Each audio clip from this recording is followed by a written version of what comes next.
सोलापूर ते मुंबई जी वंदे भारत आहे त्यामध्ये सकाळच्या नाश्त्याला उपीट दिलं जातं। हे उपीट यामध्ये मीठ नसतं, हळदही नसते, कारण उपीट खराब होण्याची शक्यता असते आणि कोथिंबीरही कमी प्रमाणात टाकतात आणि हे सगळं देत असताना सुद्धा ते देतात ही खूप असं कमी प्रमाणात, म्हणजे मोजून मापूनच ते उपीट दिलं जातं। हे आहे बघा वंदे भारतचं उपीट जे मोजून मापून दिलेलं आहे। मी म्हटलं घरीच छान असं उपीट बनवते, त्यासाठी कांदा घेतला, त्याला बारीक कापला, टोमॅटो घेतलं, तेही बारीक कापलं, मिरच्या घेतल्या झणझणीतपणा येण्यासाठी आणि कढीपत्ता कोथिंबीरही घेतली। कढई ठेवली गॅसवरती, रवा छान असा परतून घेतला। रवा ब्राऊन कलरचा व्हायला लागला की त्याच कढईमध्ये 3 चमचे तेल घेतलं। तेल गरम झालं की मग त्यामध्ये मोहरी टाकली, जो कापलेला कांदा होता बारीक तोही टाकला। कांदा छान असा शिजायला लागला की मग त्यामध्ये कढीपत्ता टाकला आणि टोमॅटो टाकले।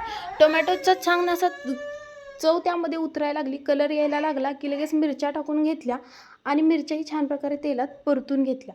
मिरच्या परतून झाल्या की मीठ टाकून घेतलं, चवीनुसार मीठ टाकलं आणि बाजूला जी मी भिजत डाळ ठेवलेली होती ती डाळही त्यामध्ये टाकून घेतली।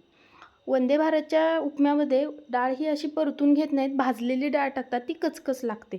मी हळद टाकली, हळदीमुळे छान रंग आला आणि त्यानंतर जो भाजलेला रवा होता तो रवा त्यामध्ये टाकला। खूप मस्त असा स्मेल सगळीकडे पसरला होता। बाजूला उकळत ठेवलेलं जे पाणी होतं ते पाणी त्यामध्ये टाकलं आणि रवा शिजण्यासाठी ठेवला, झाकण ठेवलं। थोड्या वेळाने बघितलं तर रवा छान प्रकारे शिजला होता, कोथिंबीर टाकली आणि छान असा